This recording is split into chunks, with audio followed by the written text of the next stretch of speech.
बेटा ਅੱਜ ਦਾ ਸਾਡਾ ਟੌਪਿਕ ਜਿਹੜਾ ਹੈਗਾ ਉਹ ਫ੍ਰਿਕਸ਼ਨ ਦਾ ਲਾਸਟ ਟੌਪਿਕ ਆ। ਲਾਸਟ ਟੌਪਿਕਸ ਦੇ ਵਿੱਚੋਂ ਆ, ਮਤਲਬ ਅੱਜ ਅਸੀਂ ਫ੍ਰਿਕਸ਼ਨ ਨੂੰ ਬਾਈਂਡ ਅਪ ਕਰਨਾ। ਅੱਜ ਅਸੀਂ ਟੋਟਲ 3 ਟੌਪਿਕ ਪੜ੍ਹਨੇ ਆ, ਠੀਕ ਆ। Good morning, 3 sir. ਟੌਪਿਕ ਪੜ੍ਹਨੇ ਆ। ਮਾਰਨਿੰਗ। ਅੱਜ ਅਸੀਂ 3 ਟੌਪਿਕ ਪੜ੍ਹਨੇ ਆ। ਉਹਨਾਂ 3 ਟੌਪਿਕਸ ਦੇ ਵਿੱਚੋਂ ਜਿਹੜਾ ਫਸਟ ਟੌਪਿਕ ਆ ਸਾਡਾ, ਅੱਜ ਅਸੀਂ 3 ਟੌਪਿਕ ਪੜ੍ਹਨੇ ਪੁੱਤ ਟੋਟਲ, ਤੇ ਉਹਨਾਂ ਦੇ ਵਿੱਚੋਂ ਸਾਡਾ ਜਿਹੜਾ ਫਸਟ ਟੌਪਿਕ ਆ ਉਹ ਟੌਪਿਕ ਸਾਡਾ ਹੈਗਾ ਐਕਸਲਰੇਸ਼ਨ ਕਿੰਨੀ ਪ੍ਰੋਡਿਊਸ ਹੁੰਦੀ ਆ। ਕੱਲ ਆਪਾਂ ਐਕਸਲਰੇਸ਼ਨ ਦੀ ਗੱਲ ਨਹੀਂ ਕੀਤੀ। ਕੱਲ ਆਪਾਂ ਇਨਕਲਾਈਨਡ ਪਲੇਨ ਤੇ ਜਦੋਂ ਬੋਡੀ ਨੂੰ ਮੂਵ ਕਰਾਇਆ ਤੇ ਐਕਸਲਰੇਸ਼ਨ ਦੀ ਗੱਲ ਨਹੀਂ ਕੀਤੀ। ਅਸੀਂ ਇਹ ਬੋਲਿਆ ਕਿ ਜੇ ਕਾਂਸਟੈਂਟ ਸਪੀਡ ਦੇ ਨਾਲ ਬੋਡੀ ਅਪ ਲੈ ਕੇ ਜਾ ਰਹੇ ਧੱਕਾ ਮਾਰ ਕੇ ਜਾਂ ਡਾਊਨ ਲੈ ਕੇ ਆ ਰਹੇ ਧੱਕਾ ਮਾਰ ਕੇ ਕਾਂਸਟੈਂਟ ਸਪੀਡ ਦੇ ਨਾਲ, ਆਪਾਂ ਇੰਨੀ ਕੁ ਗੱਲ ਕੀਤੀ ਸੀ ਤੁਹਾਡੇ ਨਾਲ। ਅੱਜ ਮੰਨ ਲਓ ਵੀ ਉਸ ਬੋਡੀ 'ਚ ਐਕਸਲਰੇਸ਼ਨ ਪ੍ਰੋਡਿਊਸ ਹੋਣੀ ਹੋਵੇ, ਬੋਡੀ ਉੱਪਰੋਂ ਥੱਲੇ ਨੂੰ ਆ ਰਹੀ ਹੈ ਔਰ ਫ੍ਰਿਕਸ਼ਨ ਲੈਸ ਸਰਫੇਸ ਨਹੀਂਗਾ, ਸਰਫੇਸ ਵਿਦ ਫ੍ਰਿਕਸ਼ਨ। ਇੱਥੇ ਮੈਂ 2 ਗੱਲਾਂ ਕਰਨੀਆਂ ਚਾਹੂੰਗਾ ਤੁਹਾਡੇ ਨਾਲ, ਤੁਹਾਡੇ ਕੰਮ ਦੀ ਗੱਲ ਆ ਇਹ, ਧਿਆਨ ਨਾਲ ਸੁਣੋ। ਮੰਨ ਲਓ ਵੀ ਇਨਕਲਾਈਨਡ ਪਲੇਨ ਆ। ਚਲੋ ਪਹਿਲਾਂ ਟੌਪਿਕ ਦਾ ਨੇਮ ਲਿਖੋ। ਟੌਪਿਕ ਦਾ ਨੇਮ ਕੀ ਸਾਡਾ ਅੱਜ? Acceleration produced in a body, acceleration produced in a body moving down on inclined plane. Inclined plane ਤੇ ਨੀਚੇ ਵੱਲ ਨੂੰ ਜਾ ਰਹੀ ਹੈ ਬੋਡੀ, ਤਾਂ ਕਹਿੰਦਾ ਜੀ ਉਹਦੀ ਐਕਸਲਰੇਸ਼ਨ ਕਿੰਨੀ ਹੈ ਪਤਾ ਕਰੋ।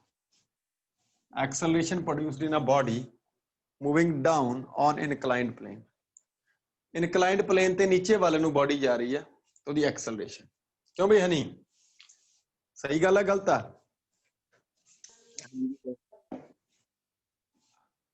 ਆਵਾਜ਼ ਜੀ ਕੀ ਗੱਲ ਆ? ਚਾਹ ਨਹੀਂ ਪੀਤੀ ਤੂੰ? ਆ ਜਾਓ। ਦੇਖੋ ਇੱਥੇ 2 ਗੱਲਾਂ ਦੱਸੂਗਾ ਤੁਹਾਨੂੰ ਮੈਂ, ਕਨਸੈਂਟਰੇਟ ਹੋ ਜਾਓ ਥੋੜੇ ਜਿਹੇ, ਕਿਉਂਕਿ ਇਹ ਤੁਹਾਡੇ ਸਵਾਲਾਂ 'ਚ ਕੰਮ ਆਊਗੀ ਗੱਲ। ਆ ਇਨਕਲਾਈਨਡ ਪਲੇਨ ਆ, ਐਂਗਲ ਆ ਥੀਟਾ, ਐਂਗਲ ਆ ਥੀਟਾ। ਇੱਥੇ ਬੋਡੀ ਨੂੰ ਕਿਸੇ ਨੂੰ ਆਪਾਂ ਰੇੜਤਾ ਥੱਲੇ ਵੱਲ ਨੂੰ,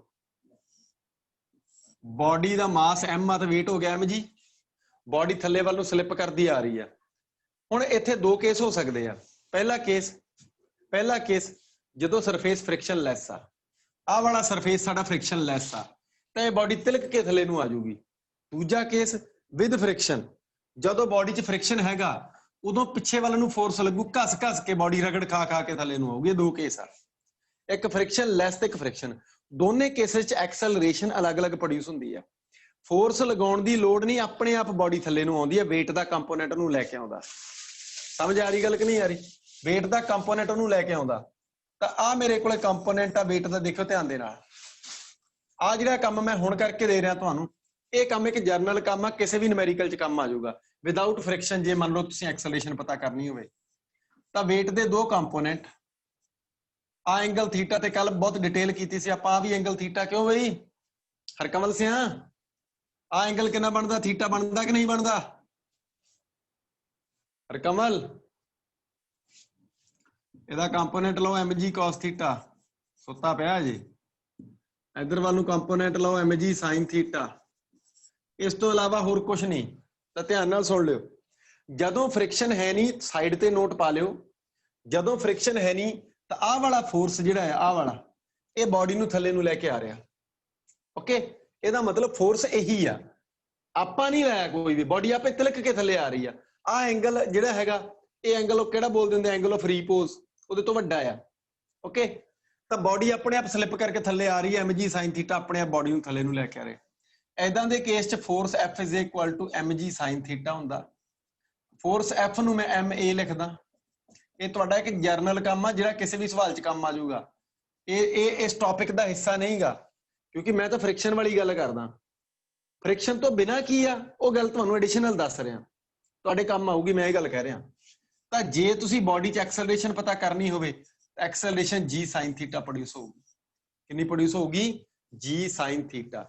ਕਿਸੇ ਵੀ ਬੋਡੀ 'ਚ ਜਿਹੜੀ ਇਨਕਲਾਈਨਡ ਪਲੇਨ ਤੇ ਸਲਿੱਪ ਕਰਦੀ ਆ ਰਹੀ ਆ, ਮੂਵ ਕਰਦੀ ਆ ਰਹੀ, ਇਨਕਲਾਈਨਡ ਪਲੇਨ ਤੇ ਮੂਵ ਕਰਦੀ ਆ ਰਹੀ ਥੱਲੇ ਨੂੰ, ਉਹਦੀ ਐਕਸਲਰੇਸ਼ਨ ਹੈ g sin ਥੀਟਾ। ਬੇਟੇ ਜੀ ਸਮਝ ਆ ਰਹੀ ਗੱਲ ਕਿ ਨਹੀਂ ਆ ਰਹੀ? ਇੱਥੇ ਕੋਈ ਫ੍ਰਿਕਸ਼ਨ ਹੈ ਨਹੀਂ। ਨਾਰਮਲ ਰਿਐਕਸ਼ਨ ਕਿੰਨੀ ਆ? ਨਾਰਮਲ ਰਿਐਕਸ਼ਨ r ਆ। r ਜਿਹੜੀ ਆ mg cos ਥੀਟਾ ਨਾਲ ਬੈਲੈਂਸ ਹੁੰਦੀ ਹੈ।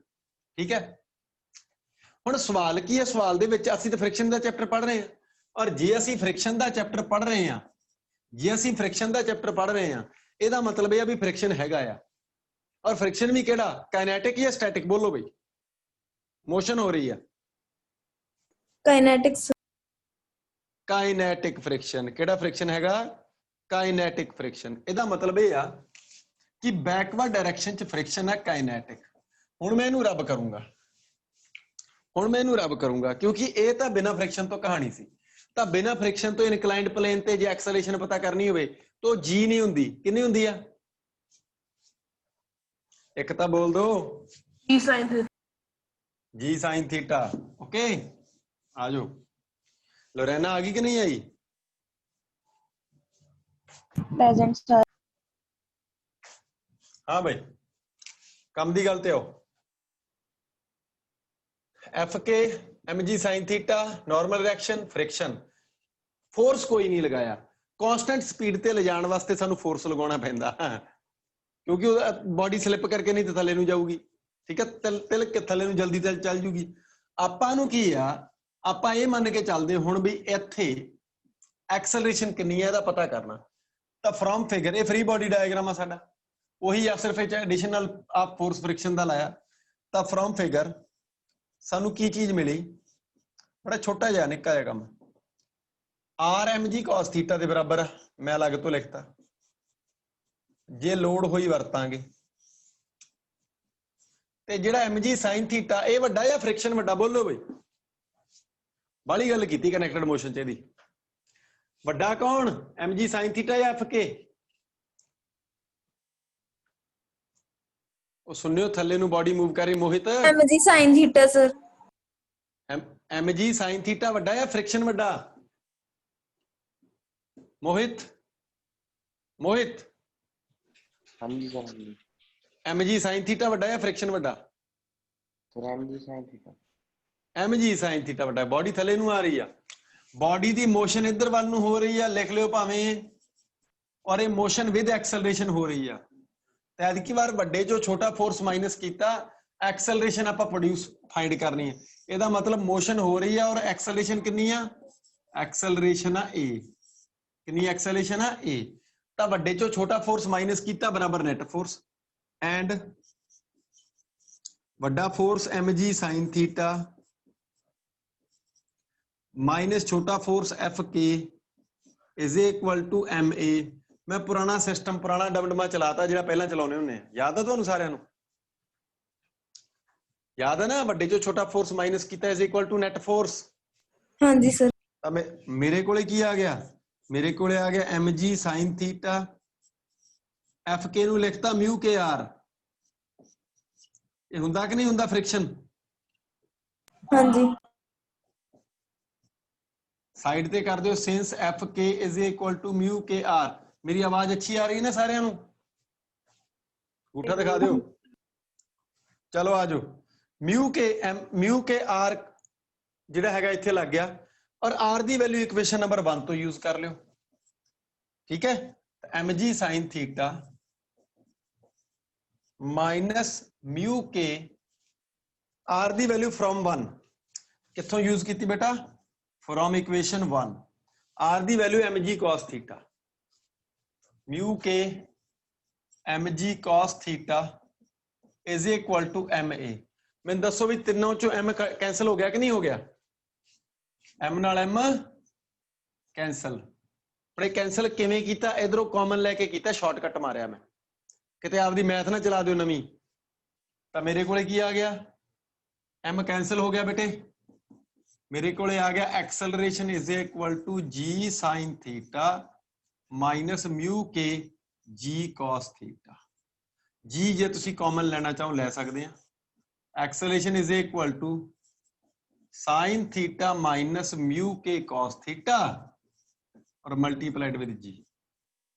आ तुहाडा एक्सलरेशन दा फार्मूला है। रट्टा ना मारियो, रट्टा ना मारियो, भुल जाओगे। जे रट्टा मारोगे तो भुल जाओगे, रट्टा नहीं मारना किसी ने। पता लग रहा?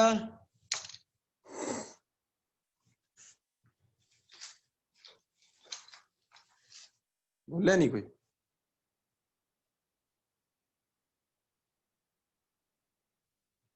हाँ जी, पता लग रहा सारे नू? हाँ जी सर।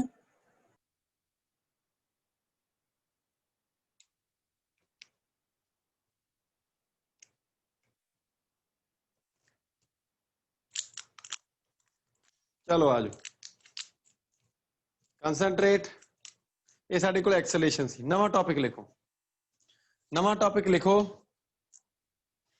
लिखो friction is necessary evil.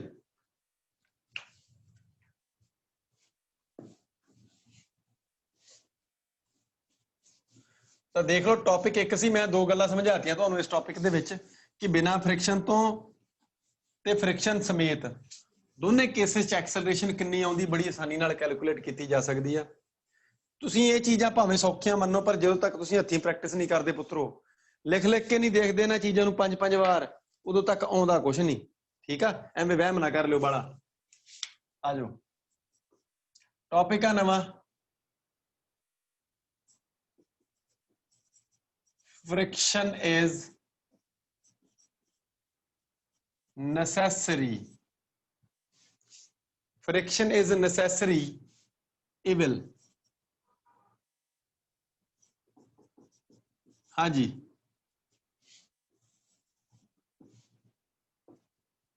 explain the statement। नवा क्वेश्चन, फ्रिक्शन एक necessary evil आ, इस स्टेटमेंट नूं एक्सप्लेन करो, और या ऐ लिख लो advantages and disadvantages. Advantages and disadvantages of friction. Friction दी एडवांटेज की है, फ्रिक्शन दी डिसएडवांटेज की है। जे सवाल पेपर च आ जाए तां भी तुसीं सेम करना। फ्रिक्शन इज नेसेसरी इविल तां भी तुसीं यही करना। एडवांटेजेस एंड डिसएडवांटेजेस तां भी तुसीं यही करना। समझ आ रही कि नहीं आ रही? हाँ जी बेटा। हाँ जी सर। हुण सवाल की आ, फ्रिक्शन नेसेसरी इविल क्यों? पहली गल तां ये, कई बार पेपर च 2 नंबर का सवाल या 1 नंबर का ही पूछ लिया जाता, why friction is necessary evil. Necessary का मतलब जरूरी है, बहुत जरूरी है भाई।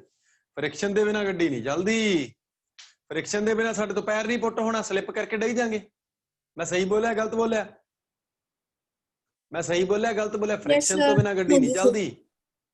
हरेक थां ते फ्रिक्शन की लोड़ आ सानू, हरेक थां ते, कई थां, बहुत मतलब मोस्ट प्रोबेबल सानू फ्रिक्शन तो बिना साडी, क्योंकि फ्रिक्शन ना होवे तो दसो ये लिखे किवें? आ मार्कर स्लिप कर करके जावे, ये ते ब्लैक कलर नाल लिखूगा थोड़ी। हुण कई बार स्लिपरी जी कॉपी हुंदी तुहाडी, ओह किहड़ी आ कॉपी दा फ्रंट पेज, ठीक है, ਉਹਦੇ ਤੇ ਤੁਸੀਂ ਪੈਨ ਨਾਲ ਬਾਲ ਪੈਨ ਨਾਲ ਲਿਖਣਾ ਸ਼ੁਰੂ ਕਰ ਦਿੰਦੇ। ਮੰਨ ਲਓ ਆ ਮੇਰੇ ਕੋਲ ਕਾਪੀ ਹੈ ਜਿਹੜੀ, ਠੀਕ ਆ, ਇਸ ਕਾਪੀ ਦੇ ਫਰੰਟ ਪੇਜ ਤੇ ਇੱਥੇ ਤੁਸੀਂ ਬਾਲ ਪੈਨ ਨਾਲ ਲਿਖਣਾ ਸ਼ੁਰੂ ਕਰ ਦਿੰਦੇ ਆ। ਤਾਂ ਕਈ ਵਾਰ ਕੀ ਹੁੰਦਾ ਕਿ ਬਾਲ ਪੈਨ ਚੱਲਦੇ ਹੀ ਨਹੀਂ, ਯਾਦ ਆ ਨਾ? ਕਿਉਂ ਨਹੀਂ ਚੱਲਦਾ ਬਾਲ ਪੈਨ? ਕਿਉਂਕਿ ਇਹ ਸਲਿਪਰੀ ਸਰਫੇਸ ਆ, ਇਹਦੇ ਉੱਤੇ ਉਹ ਲਾਇਆ ਹੋਇਆ ਪੋਲੀਥੀਨ ਟਾਈਪ ਕੁਛ ਨਾ ਕੁਛ ਕਵਰ ਕੀਤਾ ਹੋਇਆ। ਉਹਦੇ ਤੇ ਕੀ ਹੁੰਦਾ ਆ, ਉਹਦੇ ਤੇ ਮੋਸ਼ਨ ਤਾਂ ਹੁੰਦੀ, ਫ੍ਰਿਕਸ਼ਨ ਘੱਟ ਹੁੰਦਾ, ਜਿਹਦੇ ਕਰਕੇ ਪੈਨ ਚੱਲਦਾ ਨਹੀਂ, ਜਾਂ ਪੈਨ ਲਾਈਨ ਛੱਡਦਾ ਵਿਚਾਲੇ, ਕੱਟ ਛੱਡਦਾ ਵਿਚਾਲੇ। मेरी गल फॉलो कर रहे कि नहीं कर रहे? तो फ्रिक्शन बहुत जरूरी भी है। और फ्रिक्शन नुकसान भी करता। इविल का मतलब की है? खतरनाक आ, नुकसान करने वाला आ, एनर्जी का लॉस करने वाला। बिकॉज फ्रिक्शन इज बेसिकली तो फ्रिक्शन डिसिपेटिव फोर्स है ना, एनर्जी का लॉस करदा। साडियां चप्पलां घस जांदियां, देखो किड्डी वड्डी गल आ। क्यों भाई, सही गल है गलत है? चप्पलां पाई फिरदे 6 महीनों के 6 महीने टप्पदियां नहीं, 2-3 महीने चलदियां है, फिर नवीं लियाउणियां पैंदियां सानूं। ਸਾਡੇ ਕੱਪੜੇ ਘਸ ਜਾਂਦੇ ਹੈਗੇ ਆ, ਘਸ ਜਾਂਦੇ ਕਿ ਨਹੀਂ ਘਸ ਜਾਂਦੇ ਬਈ, ਹਨਾ? ਸਾਨੂੰ ਹਰ ਸਾਲ ਹੀ ਨਵੇਂ ਲੈਣੇ ਪੈਂਦੇ ਹੈਗੇ, ਪੁਰਾਣੇ ਘਸ ਗਏ, ਪਾਟ ਗਏ, ਐ ਹੋ ਗਿਆ, ਉਹ ਹੋ ਗਿਆ। ਕਿੱਥੋਂ ਆਏ? ਫ੍ਰਿਕਸ਼ਨ ਦੇ ਨਾਲ ਸਾਰਾ ਕੁਝ ਹੋਇਆ। ਇਹ ਜਨਰਲ ਐਗਜ਼ਾਮਪਲ ਆ, ਸਿੰਪਲ ਐਗਜ਼ਾਮਪਲ। ਇਸ ਤੋਂ ਇਲਾਵਾ ਟੈਕਨੀਕਲ ਐਗਜ਼ਾਮਪਲ ਵੀ ਹੈਗੇ ਪੁੱਤਰੋ ਸਾਡੇ ਕੋਲੇ, ਠੀਕ ਆ? ਸਿੰਪਲ ਐਗਜ਼ਾਮਪਲ ਤੇ ਗੱਪਾਂ ਮਾਰਨ ਵਾਸਤੇ ਹੁੰਦੇ ਆ, ਟੈਕਨੀਕਲ ਐਗਜ਼ਾਮਪਲ ਜਿਹੜੇ ਆ ਹੁਣ ਉਹਨਾਂ ਦੀ ਗੱਲ ਵੀ ਕਰਾਂਗੇ ਆਪਾਂ, ਠੀਕ ਆ? ਵਿੱਚ ਹੀ ਸਿੰਪਲ ਲਿਖ ਸਕਦੇ, ਮੈਂ ਇਹ ਨਹੀਂ ਕਹਿੰਦਾ ਸਿੰਪਲ ਨਾ ਲਿਖੋ, बट हम जो आप लिखा भी चप्पल घस गए, हम एग्जाम्पल कापी च लिखने वाला थोड़ी आ, ठीक है ना? एग्जाम्पल ढंग से लिखांगे। आ जाओ, तो पहला तो लिखो एरो ला के नवी लाइन तो, since the friction since the friction has both advantages as well as disadvantages, since the friction has both advantages as well as disadvantages, friction has both advantages as well as disadvantages in our daily life, in our daily life.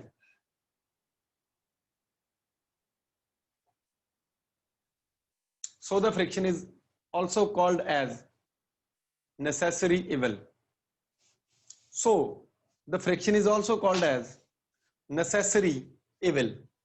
ਤਾਂ ਕਰਕੇ ਅਸੀਂ friction ਨੂੰ necessary evil ਬੋਲਦੇ ਹਾਂ.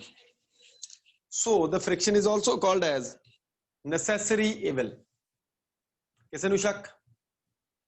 ਬੋਲੋ ਜੀ. Clear? ਲਓ ਜੀ advantage ਲਿਖੋ. ਲਿਖੋ advantages of friction. ਐਰੋ ਲਾ ਕੇ ਲਿਖਾਂਗੇ. Advantages of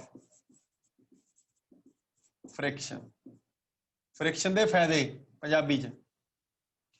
friction ਦੇ ਫਾਇਦੇ ਕੀ ਆ? advantages ਕੀ ਆ? friction ਦੀਆਂ advantages ਕੀ ਆ? ਹਾਂ ਬਈ ਬੋਲੋ ਕੀ ਕੰਮ ਹੁੰਦਾ? ਬੋਲੀ ਚਲੇ ਜਲਦੀ ਜਲਦੀ. friction helps us to walk. ਚੱਲਣ ਦੇ ਕੰਮ ਆਉਂਦਾ. ਸਹੀ ਆ ਗਲਤ ਆ? ਜੇ ਜਿਹੜੇ ਸਰਫੇਸ ਤੇ ਆਪਾਂ ਚੱਲ ਰਹੇ ਜੇ ਉੱਥੇ ਫ੍ਰਿਕਸ਼ਨ ਹੋਊਗਾ ਤਾਂ ਹੀ ਆਪਾਂ ਤੁਰਾਂਗੇ, ਤਾਂ ਹੀ ਸਾਨੂੰ ਰਿਐਕਸ਼ਨ ਅੱਗੇ ਨੂੰ ਮਿਲੂਗੀ. ਕਿਸੇ ਸਲਿੱਪਰੀ ਸਰਫੇਸ ਤੇ ਚੱਲੋਗੇ ਸਲਿੱਪ ਕਰਕੇ ਡਿੱਗ ਜਾਂਦੇ ਕਿ ਨਹੀਂ ਡਿੱਗ ਜਾਂਦੇ? ਮੈਨੂੰ ਬੋਲਿਓ. ਸਲਿੱਪਰੀ ਸਰਫੇਸ ਤੇ ਸਲਿੱਪ ਕਰਕੇ ਬੰਦਾ ਡਿੱਗਦਾ ਕਿ ਨਹੀਂ ਡਿੱਗਦਾ? ਇਹਦਾ ਮਤਲਬ ਉੱਥੇ ਫ੍ਰਿਕਸ਼ਨ ਹੈ ਨਹੀਂ. ਉੱਥੇ ਫ੍ਰਿਕਸ਼ਨ ਹੈ ਨਹੀਂ ਜਾਂ ਘੱਟ ਆ. ਤਾਂ ਫ੍ਰਿਕਸ਼ਨ ਜ਼ਰੂਰੀ ਹੈ ਸਾਡੇ ਵਾਸਤੇ ਤੁਰਨ ਵਾਸਤੇ. Number 2 Brakes of vehicles work due to friction. Brakes ਜਿਹੜੀਆਂ ਵਹੀਕਲ ਨੂੰ ਰੋਕਣ ਦੇ ਕੰਮ ਕਰਦੀਆਂ. ਬ੍ਰੇਕ ਲੱਗ ਜਾਂਦੀ ਨਾ, ਬ੍ਰੇਕ ਲੱਗਦੀਆਂ ਫ੍ਰਿਕਸ਼ਨ ਵਾਲੇ ਫੰਡੇ ਤੇ ਹੀ ਕੰਮ ਕਰਦੀਆਂ. ਉਹ ਵੀ ਲਿਖ ਦਿਓ ਇਹ ਗੱਲ, ਲਿਖ ਦਿਓ. Brakes apply friction. Brakes apply friction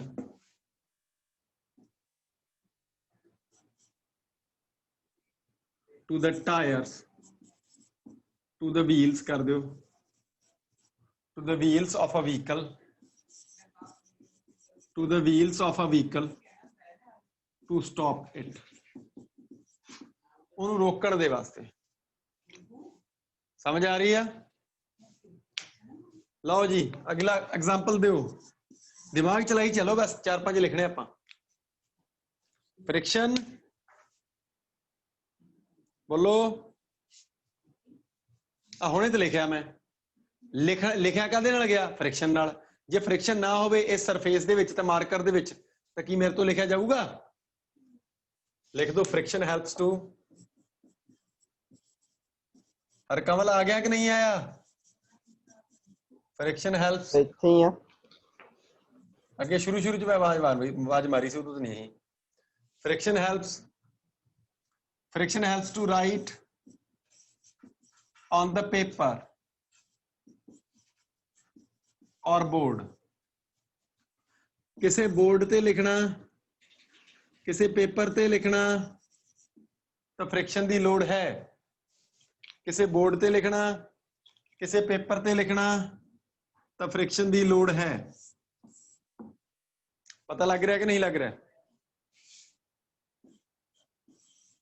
ਉਹ ਪਤਾ ਲੱਗ ਰਿਹਾ ਕਿ ਨਹੀਂ ਲੱਗ ਰਿਹਾ? ਹਾਂਜੀ ਸਰ. Yes sir. ਹੋਰ ਬੋਲੋ. ਕਿਤੇ ਗੰਢ ਦੇਣੀ ਆ, ਕਿਤੇ ਗੰਢ ਦੇਣੀ ਆ, ਫ੍ਰਿਕਸ਼ਨ ਦੀ ਲੋੜ ਹੈ ਕਿ ਨਹੀਂ ਹੈ? ਮੈਨੂੰ ਦੱਸੋ ਵੀ ਆ ਬਟਨ ਆ, ਠੀਕ ਆ, ਇੱਕ ਮਕੈਨੀਕਲ ਸਿਸਟਮ ਆ. ਆ ਬਟਨ ਆ ਨਾ, ਜਿਹੜਾ ਬਟਨ ਦਿਖ ਰਿਹਾ ਸਾਰਿਆਂ ਨੂੰ, ਇੱਕ ਮਕੈਨੀਕਲ ਸਿਸਟਮ ਆ. ਐਵੇਂ ਨਾ ਸਮਝ ਲਿਓ, ਕਿਉਂਕਿ ਇਹਦੇ ਥੱਲੇ ਜਿਹੜਾ ਕਾਜ ਜਿਹਾ ਕੀਤਾ ਜਿਹਦੇ ਵਿੱਚ ਇਹ ਬਟਨ ਫਸਾਇਆ ਹੋਇਆ ਮਕੈਨੀਕਲ ਸਿਸਟਮ ਆ. ਬਟ ਇਹਦੇ ਵਿੱਚ ਵੀ ਫ੍ਰਿਕਸ਼ਨ ਦੀ ਲੋੜ ਆ ਸਾਨੂੰ, ਨਹੀਂ ਤਾਂ ਸਲਿੱਪ ਕਰਕੇ ਬਾਹਰ ਆ ਜਾਊਗਾ. ਠੀਕ ਹੈ ਨਾ? ਖੈਰ ਕੰਮ ਦੀ ਗੱਲ ਤੇ ਆ ਜਾਓ. ਫ੍ਰਿਕਸ਼ਨ ਜਿਹੜਾ ਹੈਗਾ ਉਹ ਗੰਢਾਂ ਦੇਣ ਦੇ ਕੰਮ ਦਾ. ਗੱਠ, ਜਿਹਨੂੰ ਪੰਜਾਬੀ ਚ ਗੱਠ ਵੀ ਬੋਲਦੇ, ਗੰਢ ਵੀ ਕਹਿ ਦਿੰਦੇ. ਲਿਖ ਦਿਓ. Friction helps to tie knots. Note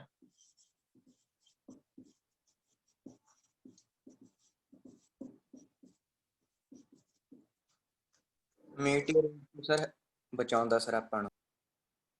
ਦੁਬਾਰਾ ਦੱਸ, ਮੀਟੀਓਰ ਤੋਂ ਹੈਲਪ ਕਰਦਾ ਸਰ ਆਪਾਂ ਨੂੰ। ਕੀ ਤੋਂ ਹੈਲਪ ਕਰਦਾ? ਮੀਟੀਓਰ ਜਿਹੜੇ ਸਰ ਸਪੇਸ ਤੋਂ ਸਰ ਸਬਸਟੈਂਸ ਗਿਰਦਾ ਹੁੰਦਾ। ਸਪੇਸ 'ਚ ਜਿਹੜੇ ਸਬਸਟੈਂਸਸ ਬਹੁਤ ਸਾਰੇ ਆ। ਬਹੁਤ ਵਧੀਆ ਗੱਲ ਕਹੀ ਹਨੀ ਨੇ। ਹਨੀ ਨੇ ਬੋਲਿਆ ਨਾ, ਸ਼ਾਬਾਸ਼। ਹਾਂਜੀ ਸਰ। ਸਪੇਸ ਦੇ ਵਿੱਚੋਂ ਬਹੁਤ ਸਾਰੇ ਜਿਹੜੇ ਮੈਟਰ ਆ, ਬੜਾ ਸਾਰਾ ਮੈਟਰ ਤੁਰਿਆ ਫਿਰਦਾ, ਬਹੁਤ ਸਾਰਾ ਮੈਟਰ ਤੁਰਿਆ ਫਿਰਦਾ। ਆਪਾਂ ਕਈ ਵਾਰ ਰਾਤ ਨੂੰ ਸਪੇਸ ਨੂੰ ਦੇਖੀਦਾ ਤੇ ਬੜੇ ਸਾਰੇ ਤਾਰੇ ਟੁੱਟ ਟੁੱਟ ਕੇ ਥੱਲੇ ਡਿੱਗਦੇ ਆ। ਦੇਖੇ ਤੁਸੀਂ ਕਦੇ? Yes, sir. ਸਟਾਰ ਜਿਹੜੇ ਹੈਗੇ ਐਂ ਲੱਗਦਾ ਥੱਲੇ ਟੁੱਟ ਕੇ, ਉਹ ਸਟਾਰ ਥੋੜੀ ਆ। ਉਹ ਕੀ ਆ, ਕੀ ਬੋਲਦਾ ਉਹਨੂੰ? ਮੈਟਰੋਇਡ ਬੋਲ ਰਿਹਾ ਕਿ ਐਸਟਰੋਇਡ ਬੋਲ ਰਿਹਾ? ਮੀਟੋਰਾਈਟ ਸਰ। ਮੀਟਰੋਇਡਸ। ਐਸਟਰੋਇਡ ਵੀ ਕਹਿ ਸਕਦੇ, ਛੋਟੇ ਪਾਰਟੀਕਲ, ਵੱਡੇ ਪਾਰਟੀਕਲ, ਤਰ੍ਹਾਂ ਤਰ੍ਹਾਂ ਦੇ ਪਾਰਟੀਕਲ। ਉਹ ਕੀ ਕਰਦੇ ਆ? ਉਹ ਸਾਡੇ ਐਟਮੋਸਫੀਅਰ 'ਚ ਐਂਟਰ ਕਰਦੇ ਆ। ਜਦੋਂ ਸਾਡੇ ਐਟਮੋਸਫੀਅਰ 'ਚੋਂ ਐਂਟਰ ਕਰਦੇ ਤਾਂ ਹਵਾ ਦਾ ਫ੍ਰਿਕਸ਼ਨ ਇੰਨਾ ਜ਼ਿਆਦਾ ਹੁੰਦਾ ਕਿ ਉਹਨਾਂ ਨੂੰ ਅੱਗ ਲੱਗ ਜਾਂਦੀ ਆ। ਹਵਾ ਦਾ ਫ੍ਰਿਕਸ਼ਨ ਇੰਨਾ ਜ਼ਿਆਦਾ ਹੁੰਦਾ, ਉਹਨਾਂ ਨੂੰ ਅੱਗ ਲੱਗ ਜਾਂਦੀ ਆ। ਅੱਗ ਲੱਗ ਜਾਂਦੀ, ਉਹ ਖਤਮ ਹੋ ਜਾਂਦੇ ਆ। ਅੱਛਾ, ਜੇ ਉਹ ਕਿਤੇ ਸਾਡੇ ਤੱਕ ਪਹੁੰਚਣ ਲੱਗ ਜਾਣ ਲਗਾਤਾਰ, ਤਾਂ ਬੇਟਾ ਇੱਥੇ ਤਾਂ ਰੋਜ਼ ਹੀ ਕਿਸੇ ਨਾ ਕਿਸੇ ਦਾ ਮਕਾਨ ਢਾਈ ਰੱਖਣਾ। ਕਿਉਂ ਵੀ ਸਹੀ ਆ ਗਲਤ ਆ? ਤੁਰੇ ਜਾਂਦੇ ਬੰਦੇ ਦੇ ਪਤਾ ਨਹੀਂ ਲੱਗਿਆ ਕਦੋਂ ਮੈਟਰੋਇਡ ਵੱਜ ਗਿਆ, ਬੰਦੇ ਦੇ ਭੋਗ ਪੈ ਗਿਆ। ਹੈ ਸਮਝ ਆ ਰਹੀ ਗੱਲ ਕਿ ਨਹੀਂ ਆ ਰਹੀ? ਤਾਂ ਇਹ ਗੱਲ ਲਿਖ ਲਿਓ। friction of air in atmosphere, ਲਿਖ ਲਿਓ ਇਹ ਪੁਆਇੰਟ। ਅੱਛਾ ਪੁਆਇੰਟ ਹੈ, ਪਹਿਲਾਂ ਲਿਖਵਾਇਆ ਨਹੀਂ ਹੋਇਆ। friction of air in atmosphere protects the human beings on earth from the external objects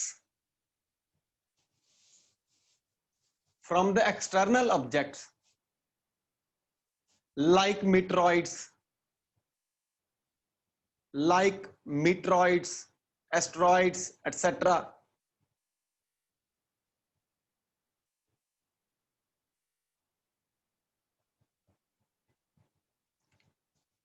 ਠੀਕ ਹੈ ਨਾ?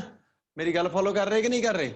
ਆਪਾਂ ਇਹ ਕਹਿ ਸਕਦੇ ਹਾਂ, ਠੀਕ ਹੈ ਨਾ? ਜਿਹੜਾ ਹਵਾ ਦਾ ਫ੍ਰਿਕਸ਼ਨ ਆ ਉਹਨਾਂ ਨੂੰ ਖਤਮ ਕਰ ਦਿੰਦਾ, ਰਸਤੇ 'ਚ ਅੱਗ ਲੱਗ ਜਾਂਦੀ ਹੈ।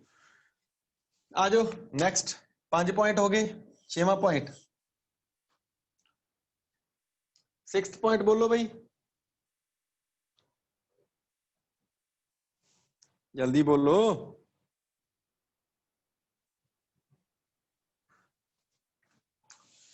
ਜੇ ਫ੍ਰਿਕਸ਼ਨ ਸਾਨੂੰ ਤੁਰਨ ਵਾਸਤੇ ਜ਼ਰੂਰੀ ਆ, ਤਾਂ ਫ੍ਰਿਕਸ਼ਨ ਜਿਹੜਾ ਆ ਉਹ ਵਹੀਕਲ ਨੂੰ ਵੀ ਤਾਂ ਮੂਵ ਕਰਨ ਵਾਸਤੇ ਜ਼ਰੂਰੀ ਹੈ ਨਾ।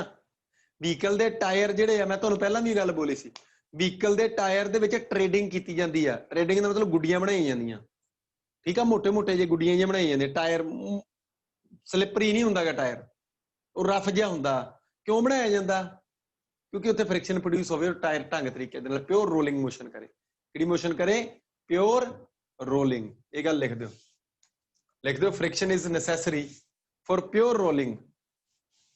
Friction is necessary for pure rolling motion of the vehicles. Friction is necessary for the pure rolling motion of the vehicles. Vehicles the pure rolling motion ਵਾਸਤੇ friction ਬਹੁਤ ਜ਼ਰੂਰੀ ਹੈ। Friction is necessary for the pure rolling motion of the vehicles. ਗੱਲ ਸਮਝ ਆ ਰਹੀ ਆ?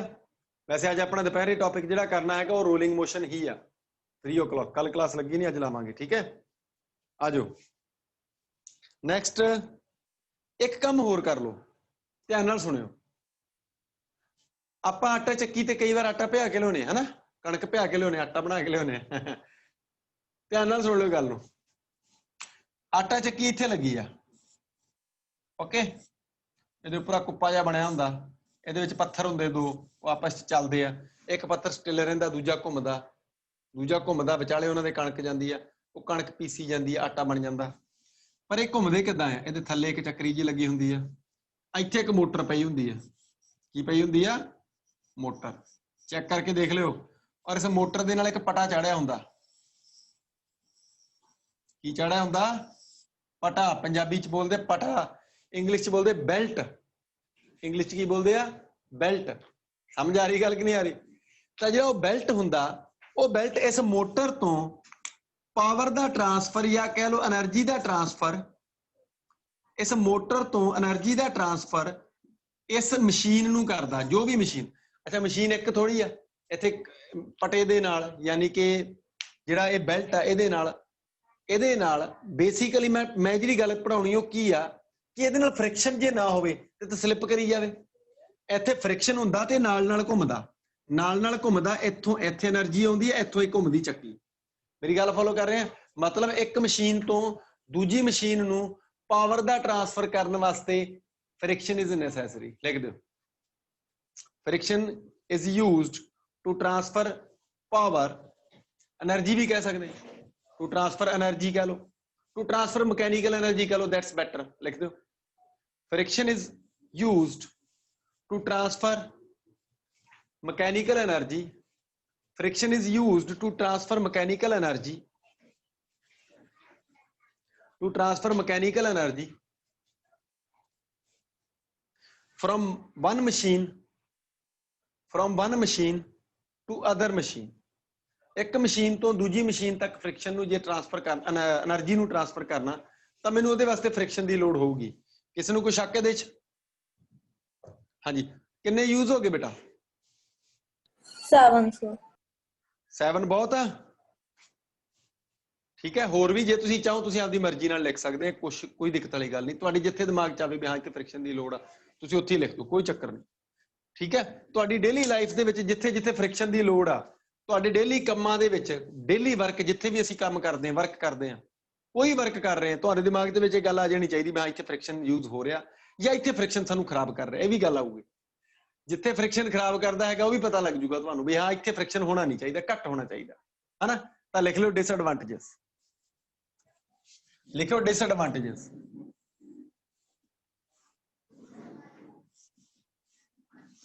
Advantages ਤੋਂ ਬਾਅਦ ਪੜਾਂਗੇ ਡਿਸਐਡਵਾਂਟੇजेस। डिसएडवांटेजेस ऑफ फ्रिक्शन लिख लो।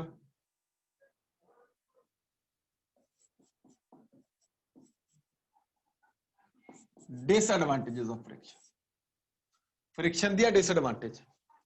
हुण फ्रिक्शन दी की डिसएडवांटेज है बेटा? ध्यान नाल सुन लियो, बड़ियां सौखियां। फ्रिक्शन जिहड़ा है हमेशा एनर्जी दा लॉस करदा। Friction is basically a dissipative force.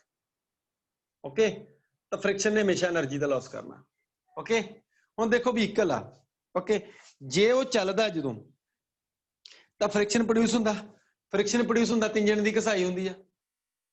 ਗੱਲ ਫੋਲੋ ਕਰ ਰਹੇ ਕਿ ਨਹੀਂ ਕਰ ਰਹੇ? ਭਾਵੇਂ ਇੰਜਣ ਆ, ਭਾਵੇਂ ਟਾਇਰ ਆ, ਭਾਵੇਂ ਕੁਛ ਮਰਜ਼ੀ ਆ, ਹਰੇਕ ਮਸ਼ੀਨ ਦੇ ਵਿੱਚ ਹੌਲੀ ਹੌਲੀ ਘਸਾਈ ਹੋ ਕੇ ਉਹ ਮਸ਼ੀਨ ਦੀ ਏਜ ਖਤਮ ਹੋ ਜਾਂਦੀ ਆ। ਉਹ ਫ੍ਰਿਕਸ਼ਨ ਜਿਹੜਾ ਜ਼ਰੂਰੀ ਫ੍ਰਿਕਸ਼ਨ ਆ ਉਹ ਖਤਮ ਹੋ ਜਾਂਦਾ। ਸਮਝ ਆ ਰਹੀ ਗੱਲ?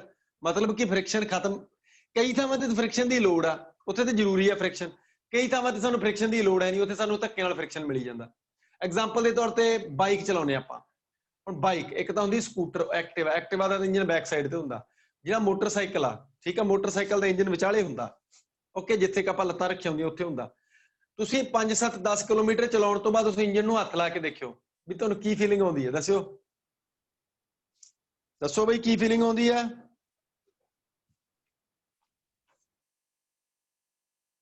ਦੱਸ ਦੋ।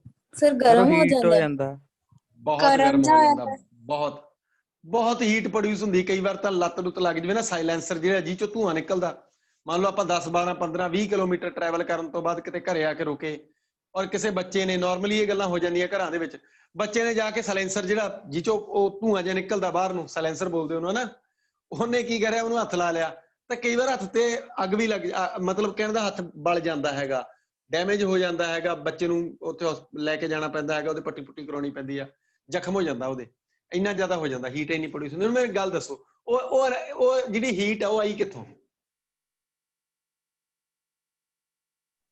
फ्रिक्शन। ਹਾਂ, ਉਹਦਾ ਕਿੱਥੇ ਆ origin? ਕਿੱਥੇ ਉਹਦਾ origin? ਫ੍ਰਿਕਸ਼ਨ ਚ ਆ। ਮਤਲਬ ਫ੍ਰਿਕਸ਼ਨ ਹੀਟ ਪ੍ਰੋਡਿਊਸ ਕਰਦਾ ਹੈਗਾ, ਔਰ ਉਸ ਹੀਟ ਦੇ ਨਾਲ ਬਹੁਤ ਕੁਝ ਹੁੰਦਾ। ਲਿਖ ਦਿਓ, ਲਿਖ ਦਿਓ, 1 ਨੰਬਰ ਐਡਵਾਂਟੇਜ ਲਿਖਿਓ, the friction causes heat, the friction causes heat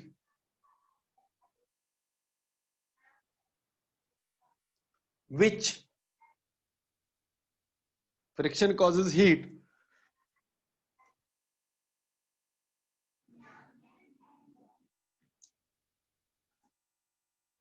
which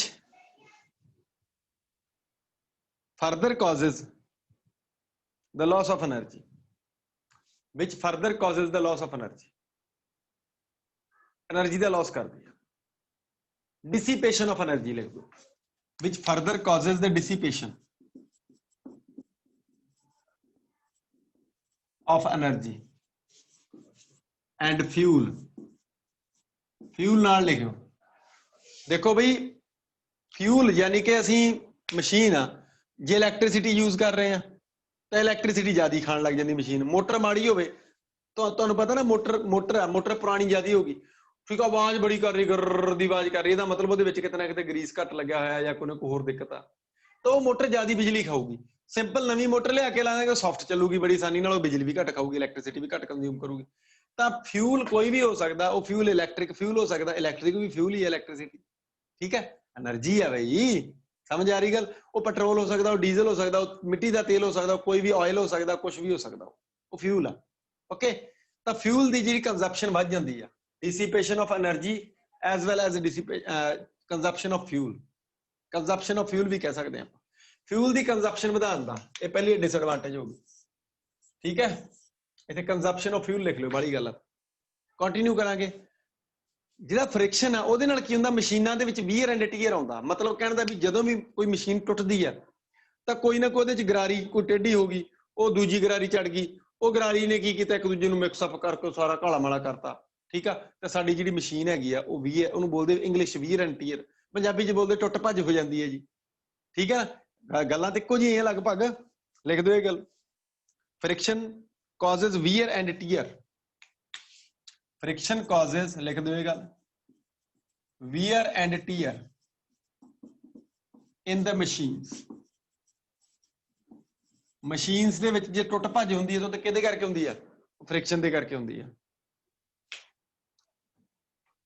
लिख लिया गल, क्यों भाई? हाँ जी।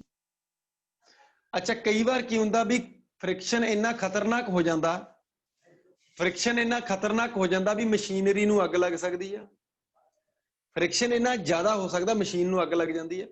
और नॉर्मली ये गल नॉर्मली गड्डियां दे केसेस च सानूं नॉर्मल एक्सीडेंट रोड्स ते देखण नूं मिल जांदे आ भी गड्डी तुरी जांदी जी, तुरी जांदी गड्डी नूं अग लग गई। ਉਹ तुरी जांदी गड्डी नूं अग क्यों लग गई? कोई उपरों तो अग डिग्गी नहीं, ਅੱਗ ਉਹਦੇ ਅੰਦਰ ਹੀ ਪ੍ਰੋਡਿਊਸ ਹੋਈ ਆ। ਕਿੱਥੋਂ ਪ੍ਰੋਡਿਊਸ ਹੋਈ ਆ?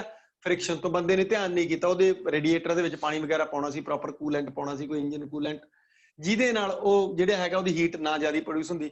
ਪਰ ਬੰਦਾ ਧਿਆਨ ਨਹੀਂ ਕਰਦਾ, ਇੰਜਨ ਕੂਲੈਂਟ ਵਗੈਰਾ ਯੂਜ਼ ਨਹੀਂ ਕਰਦੇ, ਜਿਹਦੇ ਕਰਕੇ ਕੀ ਹੁੰਦਾ, ਜਿਹਦੇ ਕਰਕੇ ਅੱਗ ਲੱਗ ਜਾਂਦੀ ਹੈ। ਓਕੇ, ਤਾਂ ਮਤਲਬ ਕਹਿਣ ਦਾ ਵੀ ਮਸ਼ੀਨ ਨੂੰ ਡੈਮੇਜ ਕਰ ਦਿੰਦੀ ਆ, ਠੀਕ ਆ। ਫ੍ਰਿਕਸ਼ਨ ਜਿਹੜੀ ਉਹ ਹੀਟ ਪ੍ਰੋਡਿਊਸ ਕਰ ਦਿੰਦਾ, ਉਸ ਹੀਟ ਦਾ ਕਰਕੇ ਫਿਊਲ ਦਾ ਕੰਜ਼ੰਪਸ਼ਨ ਤਾਂ ਹੁੰਦਾ ਹੀ ਹੁੰਦਾ, ਉਹ ਤਾਂ ਮੰਨਦੇ ਆਪਾਂ। ਇਸ ਤੋਂ ਇਲਾਵਾ ਕਈ ਵਾਰ ਮਸ਼ੀਨ ਡੈਮੇਜ ਹੋ ਜਾਂਦੀ, ਉਹਨੂੰ ਅੱਗ ਲੱਗ ਜਾਂਦੀ। ਇਹ ਗੱਲ ਲਿਖ ਦਿਓ, ਲਿਖ ਦਿਓ। Sometimes the heat caused by friction, sometime the heat produced by friction ਕਰਿਓ, sometimes the heat produced by friction may cause, the heat produced by friction may cause the damage, may cause the damage in machinery, ठीक है। Damage कर देंगी बेटा मशीनों ਨੂੰ। ਤਾਂ ਮੈਨੂੰ ਪੂਰੀ ਉਮੀਦ ਹੈ ਤੁਹਾਨੂੰ ਸਮਝ ਆ ਰਿਹਾ, ਬਹੁਤ ਅੱਛਾ, ਠੀਕ ਹੈ। ਇਹ ਸਾਡਾ ਐਡਵਾਂਟੇਜ ਡਿਸਐਡਵਾਂਟੇਜ ਸੀਗੇ, ਸਿੰਪਲ ਗੱਲਾਂ ਸੀਗੀਆਂ। ਕੰਟੀਨਿਊ ਕਰਦੇ ਹਾਂ। ਇਸ ਤੋਂ ਬਾਅਦ ਮੇਰੇ ਕੋਲ ਜਿਹੜਾ ਨਵਾਂ ਟੌਪਿਕ ਆ, ਉਹ ਟੌਪਿਕ ਹੈਗਾ ਆ ਅਸੀਂ ਫ੍ਰਿਕਸ਼ਨ ਨੂੰ ਰਿਡਿਊਸ ਕਿਵੇਂ ਕਰਨਾ। ਲਿਖਿਓ ਮੈਥਡਸ ਟੂ ਰਿਡਿਊਸ ਫ੍ਰਿਕਸ਼ਨ। ਹੁਣ ਫ੍ਰਿਕਸ਼ਨ ਇਜ਼ ਨੈਸੈਸਰੀ ਈਵਲ ਇੱਕ ਇਦਾਂ ਦਾ ਟੌਪਿਕ ਆ ਵੀ ਹਰੇਕ ਹੀ ਬੰਦਾ ਪੇਪਰ 'ਚ ਪਾ ਦਿੰਦਾ। ਆਹ ਵਾਲਾ ਹੁਣੇ ਟੌਪਿਕ ਕੀਤਾ, ਔਰ ਇਹ ਸਿੰਪਲ ਆ, ਜਰਨਲ ਆ, ਹਰੇਕ ਬੱਚਾ ਦੇ ਆਨਸਰ ਵੀ ਦੇ ਸਕਦਾ, ਠੀਕ ਆ। ਕਿਤਾਬੀ ਗੱਲਾਂ ਲਿਖਣੀਆਂ ਕੋਈ ਜ਼ਰੂਰੀ ਨਹੀਂ, ਆਪਦੇ ਹਿਸਾਬ ਨਾਲ ਲਿਖ ਸਕਦੇ। ਲਿਖਿਓ ਨਵਾਂ topic, methods to reduce friction. Friction ਨੂੰ ਰਿਡਿਊਸ ਕਰਨ ਦੇ ਮੈਥਡ। ਦੇਖੋ ਬਈ ਸਭ ਤੋਂ ਸੌਖਾ ਐਗਜ਼ਾਮਪਲ ਦੇਖੋ, ਗਰਮੀਆਂ ਦੇ ਦਿਨ ਚੱਲ ਰਹੇ ਸੀ, ਹੁਣ ਹੌਲੀ ਹੌਲੀ ਅਸੀਂ ਠੰਡ ਵੱਲ ਨੂੰ ਜਾ ਰਹੇ ਹਾਂ, ਹਨਾ। ਠੰਡ ਆ ਰਹੀ ਹੌਲੀ ਹੌਲੀ, ਆਉਣ ਵਾਲੇ ਟਾਈਮ ਦੇ ਵਿੱਚ ਹੋਰ 1-1.5 ਮਹੀਨਾ ਆ, ਮੌਸਮ ਚੇਂਜ ਹੋ ਜਾਣਾ ਆ। ਤੇ ਜਦੋਂ ਮੌਸਮ ਚੇਂਜ ਹੋ ਜਾਂਦਾ, ਠੰਡ ਦੇ ਦਿਨ ਆ ਜਾਂਦੇ, ਤਾਂ ਅਸੀਂ ਕਿਤੇ ਨਹਾ ਕੇ ਹਟੀਏ, ਹਨਾ। तो उस तो बाद अपनी ਉਂਗਲ ਦੇ ਨਾਲ ਇੱਥੇ ਇੱਕ ਲਕੀਰ ਜੀ ਮਾਰੀ ਏਦਾਂ ਹਨਾ, ਤਾਂ ਇੱਥੇ ਵਾਈਟ ਕਲਰ ਦਾ ਫ੍ਰਿਕਸ਼ਨ ਜਾਂ ਉਹ ਲਾਈਨ ਜੀ ਬਣ ਜਾਂਦੀ ਆ। ਮੇਰੀ ਗੱਲ ਫੋਲੋ ਕਰ ਰਹੇ?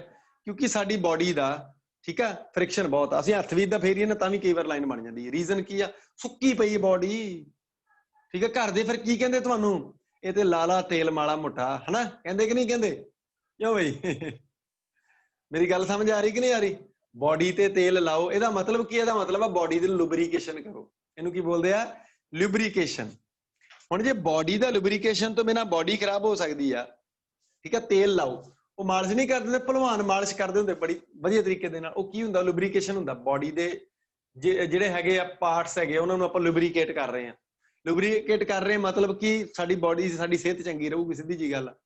ਹੁਣ ਇਹ ਲੁਬਰੀਕੇਸ਼ਨ ਜੇ ਬਾਡੀ ਨੂੰ ਕੀਤਾ ਜਾ ਸਕਦਾ, ਇਹ ਮਸ਼ੀਨਸ ਨੂੰ ਕਿਹੜਾ ਨਹੀਂ ਕੀਤਾ ਜਾ ਸਕਦਾ? ਮਸ਼ੀਨ ਨੂੰ ਪੰਜਾਬੀ ਚ ਕਹਿੰਦੇ ਤੇਲ ਦੇਤਾ ਬਾਡੀ ਨੂੰ। ਵੈਸੇ ਤਾਂ ਬੰਦੇ ਨੂੰ ਵੀ ਹੁੰਦਾ, ਮੰਨ ਲਓ ਵੀ ਕੋਈ ਆਕੜ ਜਵੇ, ਮੰਨ ਲਓ ਮੋਹਿਤ ਸਾਹਮਣੇ ਮੈਂ ਆਕੜ ਗਿਆ, ਠੀਕ ਆ, ਮੈਂ ਇਹਦੇ ਸ਼ਹਿਰ ਗਿਆ ਮੋਹਿਤ ਦੇ, ਠੀਕ ਆ, ਮੈਂ ਆਕੜ ਗਿਆ, ਮੈਂ ਕਿਹਾ ਮੋਹਿਤ ਕੀ ਗੱਲ ਆ? ਤੂੰ ਆਈ ਕਹਿੰਦਾ ਹਨਾ, ਮੈਂ ਦਿਉ ਤੇਲ, ਏਦਾਂ ਬੋਲਦੇ ਹੁੰਦੇ ਕਿ ਨਹੀਂ ਬੋਲਦੇ ਹੁੰਦੇ ਮੋਹਿਤ? ਹੈ ਓਏ, ਮੋਹਿਤ ਬੋਲਦਾ ਹੀ ਨਹੀਂ, ਚੱਕਰ ਕੀ ਹੋਏ? ਉਹ ਜਿਹੜਾ ਤੇਲ ਦੇਣਾ ਨਾ ਉਹਨੂੰ ਲੁਬਰੀਕੇਸ਼ਨ ਬੋਲਦੇ ਆ। ਸਮਝ ਆ ਰਹੀ ਗੱਲ ਕਿ ਨਹੀਂ ਆ ਰਹੀ? ਚਲੋ ਇਹ ਤਾਂ ਮਜ਼ਾਕ ਦੀ ਗੱਲ ਸੀਗੀ, ਕੰਮ ਦੀ ਗੱਲ ਤੇ ਆਓ। ਕਿਸੇ ਵੀ ਮਸ਼ੀਨ ਨੂੰ ਗਰੀਸ ਦੇ ਕੇ, ਠੀਕ ਆ, ਵਹੀਕਲ ਨੂੰ ਗਰੀਸ ਜਿੱਥੇ ਪੈਂਦਾ ਆ ਪੁੱਛ ਸਕਦੇ ਤੁਸੀਂ, ਠੀਕ ਹੈ।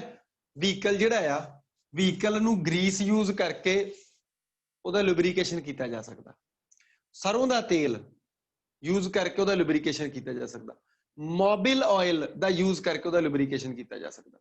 ਹੁਣ ਮੋਬਿਲ ਆਇਲ ਕੀ ਕੰਮ ਕਰਦਾ? ਦੇਖੋ, ਇੰਜਨ ਦੇ ਵਿੱਚ ਮੋਬਿਲ ਆਇਲ ਪੈਂਦਾ। ਇੱਕ ਤਾਂ ਤੇਲ ਉਹ ਆ ਜਿਹੜਾ ਆਪਾਂ ਡੀਜ਼ਲ ਯੂਜ਼ ਕਰਦੇ, ਪੈਟਰੋਲ ਯੂਜ਼ ਕਰਦੇ ਵੀ ਮੋਟਰਸਾਈਕਲ, ਬਾਈਕ, ਸਕੂਟਰ, ਸਾਡੀ ਗੱਡੀ, ਠੀਕ ਆ, ਇਹ ਚੱਲੇ। ਔਰ ਇੱਕ ਜਦੋਂ ਸਰਵਿਸ ਕਰਵਾਈ ਦੀ ਆ, ਇੰਜਨ ਦੇ ਵਿੱਚ ਇੱਕ ਤੇਲ ਪੈਂਦਾ, ਇੰਜਨ ਦੇ ਵਿੱਚ, ਉਹਨੂੰ ਬੋਲਦੇ ਮੋਬਿਲ ਆਇਲ। ਪੰਜਾਬੀ ਚ ਮੁਗਲੈਲ ਕਹਿੰਦੇ ਆ। ਕੀ ਬੋਲਦੇ ਆ? ਮੁਗਲੈਲ। ਉਹ ਜਿਹੜਾ ਮੋਬਿਲ ਆਇਲ ਆ ਨਾ, ਮੋਬਿਲ ਆਇਲ, ਉਹ ਮੋਬਿਲ ਆਇਲ ਕੀ ਕੰਮ ਕਰਦਾ ਹੈਗਾ? ਉਹ ਮਸ਼ੀਨ ਦੇ ਪਾਰਟਸ ਦੇ ਨਾਲ ਲਗਾਤਾਰ ਟੱਚ 'ਚ ਰਹਿੰਦਾ, ਤਾਂ ਉਹਦੇ ਵਿੱਚ ਫ੍ਰਿਕਸ਼ਨ ਘੱਟ ਪ੍ਰੋਡਿਊਸ ਹੋਣ ਦਿੰਦਾ। ਫ੍ਰਿਕਸ਼ਨ ਤਾਂ ਪ੍ਰੋਡਿਊਸ ਹੋ ਜਾਂਦਾ, ਪਰ ਉਹਨੂੰ ਘਟਾ ਦਿੰਦਾ, ਜਿਹਦੇ ਨਾਲ ਉਹ ਮਸ਼ੀਨ, ਜਿਹੜੀ ਇੰਜਨ ਆ, ਉਹ ਗਰਮ ਨਹੀਂ ਹੁੰਦਾ। ਓਕੇ, ਇਹ ਗੱਲ ਲਿਖ ਦਿਓ। ਪਹਿਲਾ ਮੈਥਡ ਆ ਬਾਈ lubrication.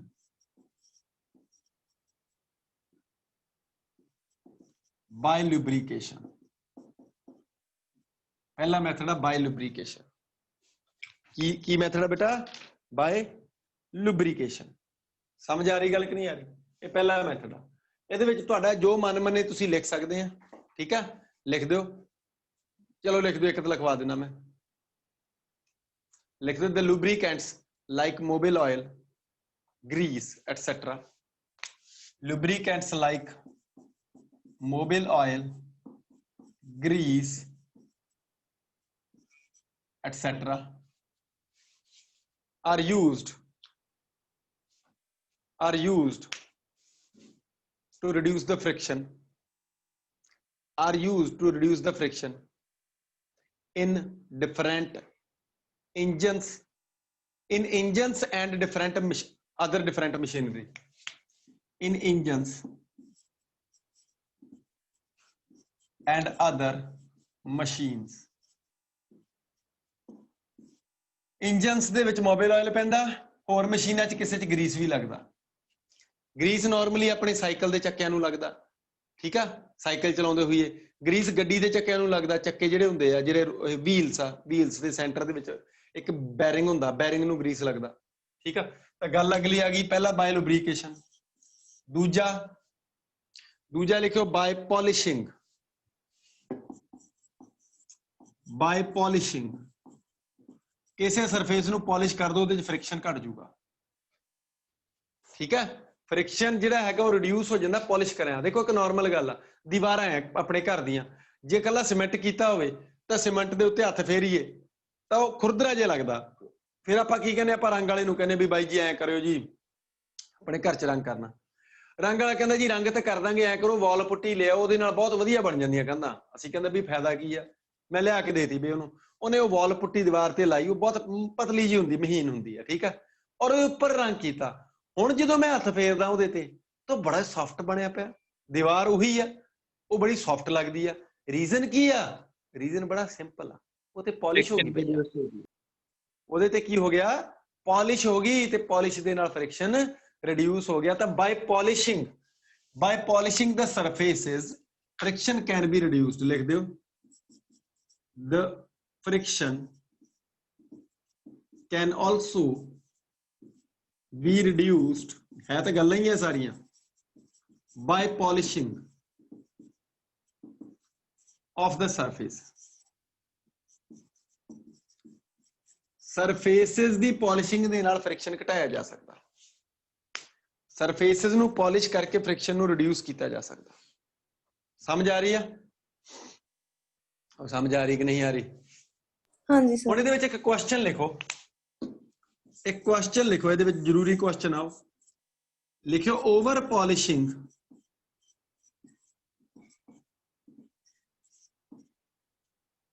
polishing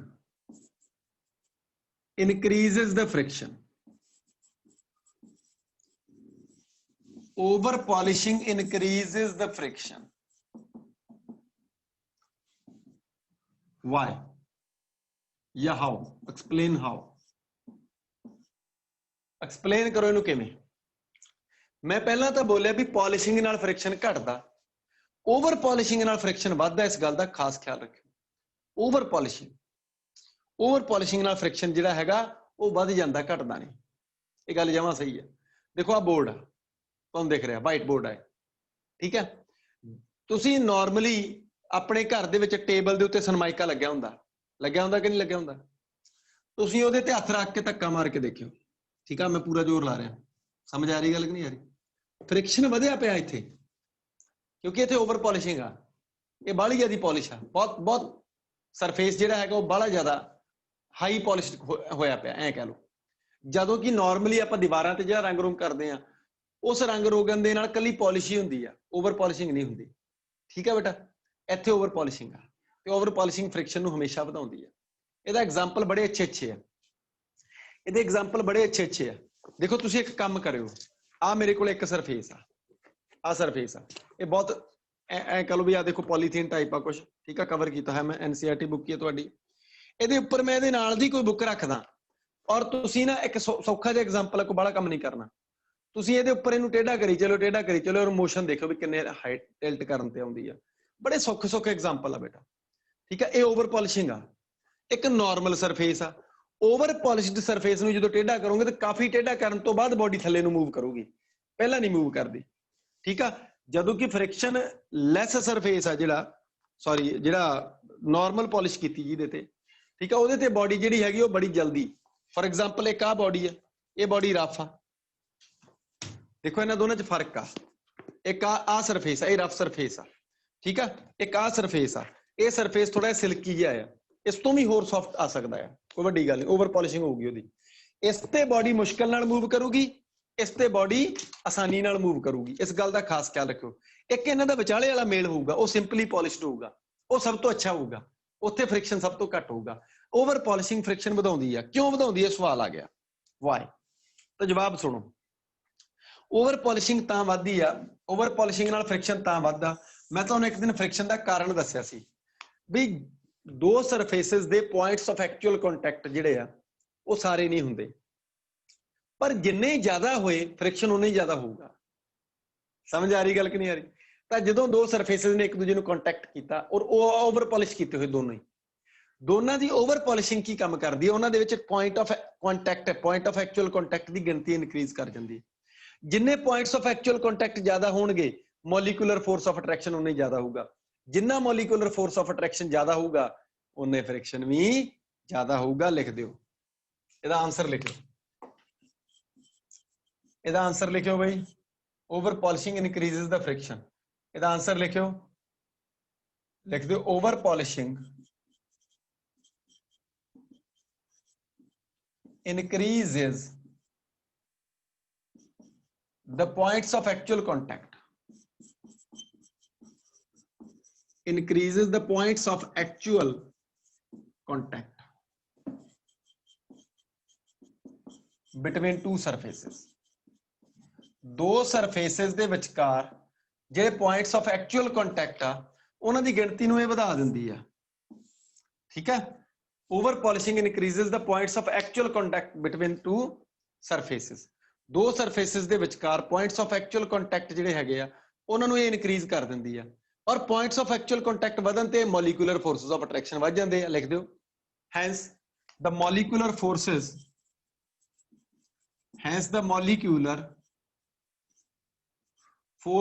of attraction, molecular forces of attraction also increases, which results the increase in friction, which results the increase in friction, which results the increase in friction, ਜਿਹੜਾ ਕਿ friction ਦੇ ਵਿੱਚ increase ਨੂੰ result ਕਰਦਾ, which results the increase in friction। ਇਹ ਬੇਟਾ over polishing ਦਾ ਫੰਡਾ ਸੀ। ਠੀਕ ਆ, friction ਦੇ ਰਿਡਿਊਸ ਕਰਨ ਦੇ ਮੈਥਡ ਲਿਖ ਰਹੇ ਆਪਾਂ। ਤੀਸਰਾ ਮੈਥਡ ਲਿਖੋ, ਤੀਸਰਾ method ਲਿਖਿਓ by converting sliding friction into rolling friction, by converting, तीसरा लिखो, by converting sliding friction into rolling friction। मैं sliding ਨੂੰ rolling ਚ ਕਨਵਰਟ ਕਰਤਾ, ਕਿਹਦੇ ਨਾਲ? using the metal balls, using the metal balls, wheels, ball bearings, etc। ਧਿਆਨ ਨਾਲ ਸੁਣ ਲਿਓ, ਦੋ ਸਰਫੇਸਿਸ, ਇੱਕ ਸਰਫੇਸ ਉੱਪਰ ਇੱਕ ਥੱਲੇ, ਵਿਚਾਲੇ ਨਾ ਐ ਕਰੋ ਮੈਟਲ ਦੀਆਂ ਜਾਂ ਕੱਚ ਦੀਆਂ ਮਾਰਬਲਸ ਲਿਆ ਕੇ ਉਹ ਚ ਰੱਖ ਦੋ। ਹੁਣ ਉੱਪਰ ਵਾਲੇ ਸਰਫੇਸ ਨੂੰ ਮੂਵ ਕਰਵਾ ਕੇ ਦੇਖਿਓ ਕਿੱਦਾਂ ਮੂਵ ਕਰਦਾ, ਉਹ ਫ੍ਰਿਕਸ਼ਨ ਬਹੁਤ ਘਟ ਜਾਊਗਾ। ਰੋਲਿੰਗ ਫ੍ਰਿਕਸ਼ਨ ਆ ਜਾਊਗਾ ਸਲਾਈਡਿੰਗ ਨੂੰ ਰੋਲਿੰਗ ਚ ਜਦੋਂ ਕਨਵਰਟ ਕਰੋਗੇ। ਜਦੋਂ ਸਲਾਈਡਿੰਗ ਨੂੰ ਰੋਲਿੰਗ ਚ ਕਨਵਰਟ ਕਰੋਗੇ, ਭਾਵੇਂ ਤਾਂ ਬੈਰਿੰਗ ਲਾ ਲਿਓ। ਬੈਰਿੰਗ ਦੇਖੇ ਸਾਰਿਆਂ ਨੇ? ਬੈਰਿੰਗ ਕਿਹਨੇ ਕਿਹਨੇ ਦੇਖੇ ਆ? ਬੈਰਿੰਗ ਕਿਦਾਂ ਦੇ ਹੁੰਦੇ ਆ? ਅੱਜ ਤੁਸੀਂ YouTube ਤੇ ਬੈਰਿੰਗ ਸਰਚ ਮਾਰਨੇ ਆ, ਠੀਕ ਹੈ, ਪਤਾ ਲੱਗ ਜੂ ਬੈਰਿੰਗ ਕੀ ਆ। ਗੂਗਲ ਤੇ ਸਰਚ ਮਾਰ ਲਿਓ। ਬੈਰਿੰਗ ਕੀ ਹੁੰਦਾ? ਦੋ ਕੜੇ ਜਿਹੇ ਹੁੰਦੇ, ਕੜੇ, ਪੰਜਾਬੀ ਚ ਕੜੇ ਬੋਲਦੇ ਇਹਨਾਂ ਨੂੰ, ਠੀਕ ਹੈ। ਜਿਹੜੇ ਸਪਿਨਰ ਚ ਸੀ, ਹਾਂ, ਸਪਿਨਰ ਦੇ ਵਿੱਚ ਬੈਰਿੰਗ ਲੱਗਿਆ ਹੁੰਦਾ, ਇਦਾਂ ਦੀ ਗੋਲੀਆਂ ਜਿਹੀਆਂ ਲੱਗੀਆਂ ਹੁੰਦੀਆਂ। ਸਪਿਨਰ ਹੁੰਦਾ ਨਾ, ਜਿਹੜਾ ਸਪਿਨਰ ਘੁੰਮਦਾ ਤੁਹਾਡੇ ਕੋਲੇ ਨਾਰਮਲੀ ਮਾਰਕੀਟ ਚ ਮਿਲ ਜਾਂਦਾ। ਆ ਜਿਹੜੇ ਮੈਟਲ ਬਾਲਸ ਆ ਸਾਰੀਆਂ, ਠੀਕ ਆ, ਅੰਦਰ ਕੋਈ ਹੋਰ ਚੀਜ਼ ਆ, ਬਾਹਰ ਕੋਈ ਹੋਰ ਆ। ਤਾਂ ਬਾਹਰ ਵਾਲਾ ਔਰ ਅੰਦਰ ਵਾਲੇ ਰਿੰਗ ਆ, ਇਹ ਬਹੁਤ ਵਧੀਆ ਤਰੀਕੇ ਨਾਲ ਰੋਟੇਟ ਕਰਦੇ ਆ, ਇਹਨਾਂ ਨੂੰ ਬਾਲ ਬੈਰਿੰਗ ਬੋਲਦੇ ਆ। ਮੈਟਲ ਬਾਲ ਆ ਵਾਲੀਆਂ ਇਹ ਕੰਮ ਆਉਂਦੀਆਂ ਇਹਦੇ ਵਿੱਚ। ਵੀਲ, ਨਾਰਮਲੀ ਗੱਡੀ ਨੂੰ ਇੱਕ ਤਾਂ ਘੜੀਸ ਕੇ ਲੈ ਕੇ ਜਾਈਏ, ਇੱਕ ਗੱਡੀ ਨੂੰ ਆਪਾਂ ਰੇੜ ਕੇ ਲੈ ਕੇ ਜਾਈਏ, ਫਰਕ ਤਾਂ ਹੁੰਦਾ ਹੀ ਆ, ਫ੍ਰਿਕਸ਼ਨ ਦਾ ਫਰਕ ਪੈ ਜਾਂਦਾ, ਠੀਕ ਹੈ ਨਾ। ਤਾਂ ਫ੍ਰਿਕਸ਼ਨ ਨੂੰ ਸਲਾਈਡਿੰਗ ਨੂੰ ਰੋਲਿੰਗ ਚ ਕਨਵਰਟ ਕਰ ਦੋ, ਫ੍ਰਿਕਸ਼ਨ ਘਟ ਜਾਊਗਾ। ਨੈਕਸਟ ਲਿਖ ਲਿਓ, ਚੌਥਾ ਲਿਖ ਲਿਓ, by streamlining the vehicles, by streamlining the vehicles ਦੀ streamlining ਕਰਕੇ। ਹੁਣ ਵਹੀਕਲ ਨੂੰ ਉਹ ਸ਼ੇਪ ਦੇ ਦੇਣੀ ਜਿਹਦੇ ਵਿੱਚ ਫ੍ਰਿਕਸ਼ਨ ਘਟ ਜਾਵੇ। ਇੱਕ ਵਹੀਕਲ ਦੀ ਸ਼ੇਪ ਚੇਂਜ ਕਰ ਦੇਣੀ ਤਾਂ ਕਿ ਫ੍ਰਿਕਸ਼ਨ ਘਟ ਜਾਵੇ। ਮੰਨ ਲਓ ਗੱਡੀ ਆ, ਗੱਡੀ ਦਾ ਫਰੰਟ ਏਦਾਂ ਸੋਹਣਾ ਬਣਾ ਦਿਓ। ਸੋਹਣਾ ਕੀ ਬਣਾ ਦਿਓ? ਉਹਦੀ ਸ਼ੇਪ ਏਦਾਂ ਦੀ ਕਰ ਦਿਓ ਤਾਂ ਕਿ ਸਾਹਮਣੇ ਹੁਣ ਜਿੰਨੀਆਂ ਦੇਖੋ ਗੱਡੀਆਂ ਜਿਹੜੀਆਂ ਹੁੰਦੀਆਂ, ਜਿੰਨੀਆਂ ਤੇਜ਼ ਚੱਲਣੀਆਂ ਉਹ ਉਨੀਆਂ ਤਿੱਖੀਆਂ ਹੁੰਦੀਆਂ ਮੋਰਿਓ। ਦੇਖਿਆ ਤੁਸੀਂ? ਕਿਉਂ ਬਈ? ਇਹ ਤਾਂ ਕਿਉਂਕਿ ਹਵਾ ਜਿਹੜੀ ਆ, ਹਵਾ ਦਾ ਫ੍ਰਿਕਸ਼ਨ ਤੰਗ ਨਾ ਕਰੇ ਕਾਰ ਨੂੰ। ਇਸ ਚੀਜ਼ ਨੂੰ ਬੋਲਦੇ ਸਟ੍ਰੀਮਲਾਈਨਿੰਗ। ਇਹ ਐਰੋਪਲੇਨਸ ਚ ਯੂਜ਼ ਹੁੰਦੀ ਆ, ਜਹਾਜ਼ ਚ। ਜਹਾਜ਼ ਦਾ ਫਰੰਟ ਹਮੇਸ਼ਾ ਤਿੱਖਾ ਹੁੰਦਾ। ਜਿੰਨਾ ਤੇਜ਼ ਚੱਲਣਾ ਐਰੋਪਲੇਨ ਨੇ, ਜਿੱਦਾਂ ਜੈਟ ਪਲੇਨ ਆਰਮੀ ਵਾਲੇ, ਉਹ ਫੁੱਲ ਤਿੱਖੇ ਹੁੰਦੇ, ਉਹਨਾਂ ਦੇ ਮੂਹਰੇ ਸੂਈ ਜਿਹੀ ਲੱਗੀ ਹੁੰਦੀ ਇੱਕ, ਠੀਕ ਹੈ ਨਾ, ਕਿਉਂਕਿ ਉਹਨਾਂ ਨੇ ਬਾਹਲੀ ਤੇਜ਼ ਚੱਲਣਾ ਆ। ਜਿੰਨੇ ਤੇਜ਼ ਚੱਲਣਾ ਉਹ ਫਰੰਟ ਉਹਨਾਂ ਹੀ ਤਿੱਖਾ। ਕਾਰਾਂ ਆ, ਬੋਟਸ, ਪਾਣੀ ਦੇ ਵਿੱਚ ਬੋਟ ਚੱਲਦੀਆਂ, ਠੀਕ ਆ, ਉਹਨਾਂ ਨੂੰ ਫਰੰਟ ਨੂੰ ਤਿੱਖਾ ਰੱਖਿਆ ਜਾਂਦਾ ਤਾਂ ਕਿ ਹਵਾ ਜਿਹੜੀ ਆ ਉਹ ਸਾਈਡਾਂ ਨੂੰ ਲੰਘ ਜਾਵੇ। ਪਾਣੀ 'ਚ ਹਵਾ ਚੱਲਦੀ ਵੀ ਬਹੁਤ ਆ। ਔਰ ਕੁਛ ਪਾਣੀ ਜਿਹੜਾ ਪਾਣੀ ਦਾ ਫ੍ਰਿਕਸ਼ਨ ਨੂੰ ਘਟਾਉਣਾ ਹੁੰਦਾ। ਜੇ ਸਿੱਧੇ ਚਲਾਵਾਂਗੇ ਪਾਣੀ ਉਹਨੂੰ ਰੋਕੀ ਜਾਊਗਾ, ਜਹਾਜ਼ ਨੂੰ એનર્ਜੀ ਜ਼ਿਆਦਾ ਕੰਜ਼ਿਊਮ ਹੋਊਗੀ। ਜੋ ਤਿੱਖਾ ਹੋਊਗਾ ਤਾਂ ਪਾਣੀ ਸਾਈਡਾਂ ਨੂੰ ਨਿਕਲ ਹੀ ਜਾਊਗਾ ਫਰੰਟ ਤੋਂ, ਠੀਕ ਆ। ਤਾਂ ਇਹਨੂੰ ਬੋਲਦੇ ਸਟ੍ਰੀਮਲਾਈਨਿੰਗ ਕਰਨਾ। ਇੱਕ ਪ੍ਰੋਪਰ ਸ਼ੇਪ ਦੇਣੀ ਫਰੰਟ ਨੂੰ ਤਾਂ ਕਿ ਜਿਹੜਾ ਹੈਗਾ ਫ੍ਰਿਕਸ਼ਨ ਦੀ ਵੈਲਿਊ ਘਟ ਜਾਵੇ। ਤੇ ਲਾਸਟ ਲਿਖ ਲਓ ਇੱਕ ਹੋਰ, by using the air cushions। Air cushion ਕੀ ਹੁੰਦਾ? 에ਅਰ ਕੁਸ਼ਨ ਹੁੰਦਾ 에ਅਰ ਦੇ ਛੋਟੇ ਛੋਟੇ ਕੁਸ਼ਨ ਬਣਾਏ ਹੁੰਦੇ ਆ। ਹੁਣ ਤੁਸੀਂ ਕਹੋਗੇ ਜੀ ਕਿੱਥੇ ਕੰਮ ਆਉਂਦੇ? ਜਿੰਨਾ ਇਲੈਕਟ੍ਰੋਨਿਕ ਮਟੀਰੀਅਲ ਸਾਡੇ ਕੋਲੇ ਮਾਰਕੀਟ 'ਚ ਅਵੇਲੇਬਲ ਆ, ਉਹ ਸਾਰਿਆਂ ਦੇ ਉੱਪਰ ਜਿਹੜਾ ਕਵਰ ਕੀਤਾ ਹੁੰਦਾ, ਉਹ ਕਵਰ ਦੇ ਵਿੱਚ ਹਵਾ ਦੇ ਨਿੱਕੇ ਨਿੱਕੇ ਬਬਲਸ ਬਣਾਏ ਹੁੰਦੇ ਆ। ਬਣਾਏ ਹੁੰਦੇ ਕਿ ਨਹੀਂ ਬਣਾਏ ਹੁੰਦੇ? ਨਾਰਮਲੀ ਘਰੇ ਆਪਾਂ ਫ੍ਰਿਜ ਲੈ ਕੇ ਆਈਏ, ਟੀਵੀ ਲੈ ਕੇ ਆਈਏ, ਕੁਝ ਵੀ ਲੈ ਕੇ ਆਈਏ, ਠੀਕ ਹੈ, ਉਹਨੂੰ ਕਵਰ ਕੀਤਾ ਹੁੰਦਾ ਇੱਕ ਲਿਫਾਫੇ ਜੇ ਨਾਲ। ਉਹ ਲਿਫਾਫਾ ਕਿਦਾਂ ਦਾ ਹੁੰਦਾ? ਉਹਦੇ ਵਿੱਚ ਛੋਟੇ ਛੋਟੇ ਨਾ ਇਹਦਾ ਬਬਲ ਬਣੇ ਹੁੰਦੇ ਆ। ਔਰ ਬੱਚੇ ਪਹਿਲਾ ਕੰਮ ਕੀ ਕਰਦੇ ਪਤਾ ਨਾ? ਫੋੜਨ ਦਾ। ਹੈ ਪਹਿਲਾ ਕੰਮ ਕੀ ਕਰਦੇ? ਉਹਨਾਂ ਨੂੰ ਤੋੜਦੇ ਆ। ਪਹਿਲੇ ਨੱਪ ਕੇ ਦੇਖੇ, ਨੱਪ ਕੇ ਦੇਖੀ ਇਹਨੂੰ ਕਿਦਾਂ ਦਾ, ਠੀਕ ਹੈ ਨਾ। ਇੱਕ ਹੋਰ ਨੱਪੋ ਬਈ, ਇਧਰੋਂ ਤੁਰੇਗਾ, ਇੱਕ ਹੋਰ ਨੱਪੋ ਬਈ, ਜਦੋਂ ਤੱਕ ਉਹ ਸਿਰੇ ਨਹੀਂ ਲੱਗਦੇ ਸਾਰੇ ਉਦੋਂ ਤੱਕ ਦੱਬੀ ਜਾਣਾ ਉਹਨਾਂ ਨੂੰ। ਉਹ 에ਅਰ ਕੁਸ਼ਨ ਆ, ਉਹ ਦੋ ਸਰਫੇਸਿਸ ਦੇ ਵਿਚਕਾਰ ਫ੍ਰਿਕਸ਼ਨ ਨੂੰ ਘਟਾਉਂਦੇ, ਦੋ ਸਰਫੇਸਿਸ ਟੱਚ ਕਰਕੇ ਇੱਕ ਦੂਜੇ ਨੂੰ ਖਰਾਬ ਕਰ ਸਕਦੇ ਆ। ਉਹਦੇ ਵਿਚਾਲੇ 에ਅਰ ਕੁਸ਼ਨ ਪਾਤਾ ਤਾਂ ਕਿ ਉਹ ਫ੍ਰਿਕਸ਼ਨ ਜਿਹੜਾ ਹੈਗਾ ਨੁਕਸਾਨ ਨਾ ਕਰੇ, ਠੀਕ ਆ ਬੇਟਾ। ਤਾਂ ਇਹ ਕੁਛ ਮੇਰੇ ਕੋਲੇ ਮੈਥਡਸ ਸੀਗੇ ਫ੍ਰਿਕਸ਼ਨ ਨੂੰ ਰਿਡਿਊਸ ਕਰਨ ਦੇ। ਮੈਨੂੰ ਪੂਰੀ ਉਮੀਦ ਆ ਬੇਟਾ ਤੁਹਾਨੂੰ ਸਮਝ ਆਇਆ। ਇੱਥੇ ਸਾਡਾ ਇਹ ਫ੍ਰਿਕਸ਼ਨ ਦਾ ਚੈਪਟਰ ਕੰਪਲੀਟ ਆ। ਹੁਣੇ ਜਸਟ ਥੋੜੇ ਚਿਰ ਬਾਅਦ ਤੁਹਾਨੂੰ ਮੈਂ ਅਸਾਈਨਮੈਂਟ ਸੈਂਡ ਕਰ ਦੇਣਾ, ਠੀਕ ਆ, ਔਰ ਤੁਸੀਂ ਉਹਨੂੰ ਕਰਨਾ।